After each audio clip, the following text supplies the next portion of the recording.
Urgent Commanders fan, look at what just happened. Nobody saw this coming, huh? But first, make sure to subscribe to the channel because we bring you daily videos with the latest Commanders news. And don't forget to turn on notifications so you don't miss anything. Commanders, 97 million Pro Bowler announces major change for 2025. When it comes to Washington Commanders cornerback Marshon Lattimore, a little change might be a good thing after the four-time Pro Bowler suffered through a forgettable 2024 season. The Commanders announced Lattimore will switch jersey numbers in 2025, going from number 23 to number 2. Wide receiver Dyami Brown wore number 2 in 2024, but signed a one-year, $10 million free agent contract with the Jacksonville Jaguars on March 10th.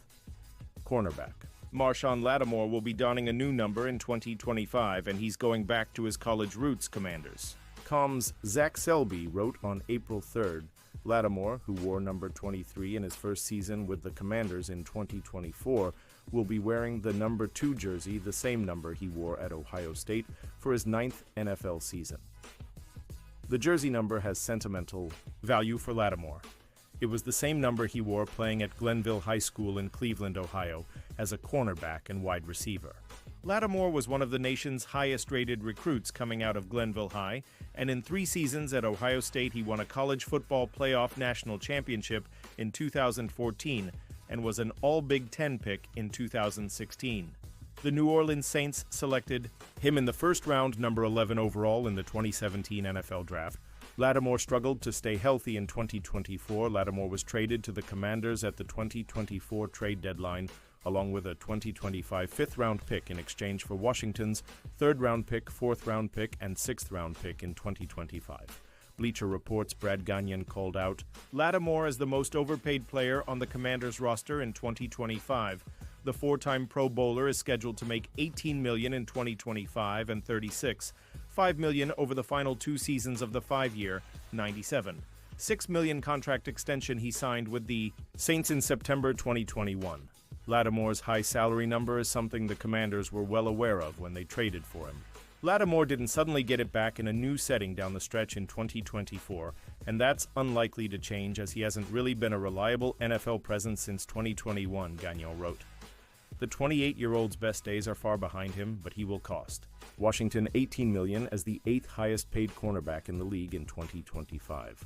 Lattimore only played in 2 of a possible 8 regular season games after the trade, but was on the roster for all 3 of Washington's postseason games on the way to the franchise's first NFC Championship game appearance since 1991. His most notable moment in the playoffs wasn't a big play, but a fight with Philadelphia Eagles wide receiver A.J. Brown in the NFC Championship game. Commanders don't have depth at cornerback on paper. It makes sense to release Lattimore and get back the entire $18 million in salary cap space.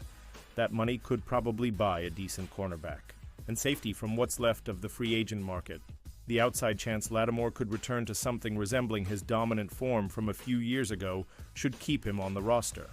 That, along with the fact the Commanders don't have another proven cover cornerback on the roster and will rely heavily on Lattimore to start the season at least. Pausing this news, just to say that if you want YouTube to keep recommending the latest Commanders news to you, it's very important that you leave a like on this video. Thanks. Now let's get back to the news. Commanders must test Bengals trade resolve. As Trey Hendrickson friction builds, the Commanders need an elite edge rusher to take the next step. Trey Hendrickson's unhappiness about his current situation with the Cincinnati Bengals couldn't be clearer. The Washington Commanders must test their resolve in pursuit of finding an elite-level presence to bolster their pass rush. Hendrickson didn't take kindly to Bengals Executive Vice President Kathy Blackburn's comments about the All-Pro defensive end's contract predicament. She felt he should be happy with either the money available or what was being offered. That was a step too far, which resulted in the former third-round pick going on the Pat McAfee show to pull back the curtain on negotiations. After revealing that there had been almost no communication and feeling disrespected by Blackburn's statement, trade speculation around Hendrickson reignited. Those who thought an extension with the Bengals was a foregone conclusion got fresh hope. The Commanders might be one of them. Adam Peters has been incredibly active in the trade market this offseason, securing wide receiver Deebo Samuel Sr. and left tackle Laramie Tunsil. This gets them a lot closer, but the Commanders still need a legitimate edge threat to propel their defense to greater heights. Hendrickson ticks those boxes and more. Commanders must explore Trey Hendrickson trade after scathing Bengals criticism. Has a model professional who always gives maximum effort to the cause. The leadership is exemplary, and his 35 sacks over the last 2 seasons are up there with anyone around the league. Washington would benefit greatly from having this sort of weapon on its defensive front, something that would also make things easier for the interior trio of Johnny Newton, Darren Payne, and free agent signing Javon Kinlaw. It's the sort of Allen move that's become synonymous with Peters in recent months. However, this would be the most difficult target to acquire. The Commanders have only 5 draft picks at their disposal in 2025. They won't get a better player in the first or second round, but this might impact Peters' ethos to build through the college ranks even more after making a pivot from the original plan this offseason. There's also the financial aspect to consider. Hendrickson's displeasure stems from his contract. Has got 1 more year remaining on his deal and counts $66 million against the cap in 2025.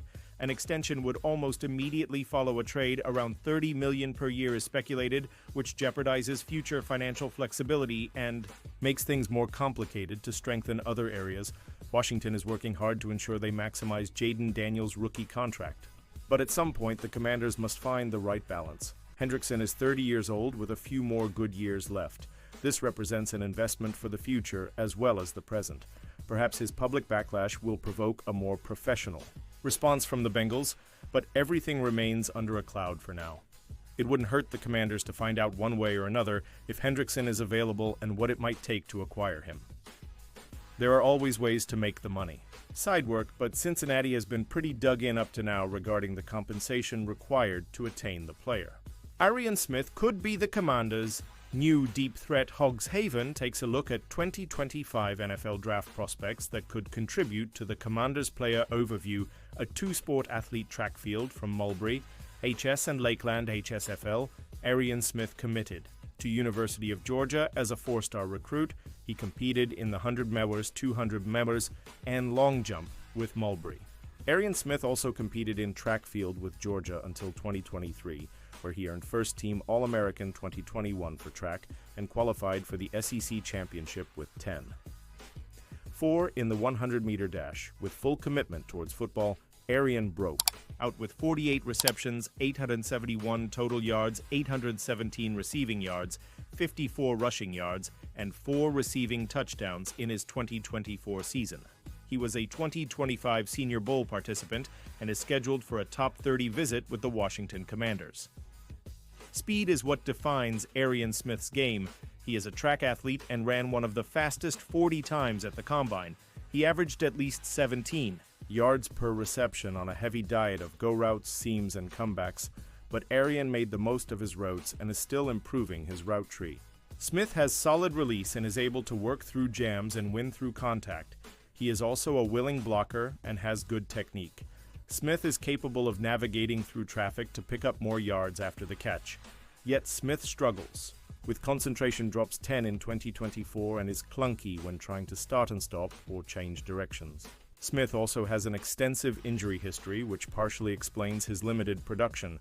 Teams selecting Arian Smith on day 3 are hoping to get a vertical threat receiver who could add more routes to take advantage of his speed. Strengths blistering. Vertical speed, eats up cushions instantly, able to navigate through traffic after the catch. Willing blocker with good technique, good at ball tracking. Big play waiting to happen, 17 yards reception. Weaknesses, awkward changing directions, stop starts, and fakes. Limited route tree, lean body frame. Needs better catching technique, 10 drops in 2024. Poor play strength, goes down easily. Happens. To run into defenders, how will he fit? On the team, Washington added a litany of receivers via free agency and trade. One aspect they lost with the departure of Olamide Zaccheaus and Diami Brown was speed, and speed is what Arian Smith has in spades. In Smith, Washington is hoping to fill the Diami Brown size hole with another burner while betting on his development on short routes. While the wide receiver room is crowded this season, Arian Smith could find himself a niche role as the big play threat in the following seasons. And now, Commanders fan, I want to hear from you. What's your opinion on this? Drop your thoughts in the comments. I don't know if you know this, but your opinion matters a lot for Commanders. I'll be back any moment with more Commanders news. We want Dallas.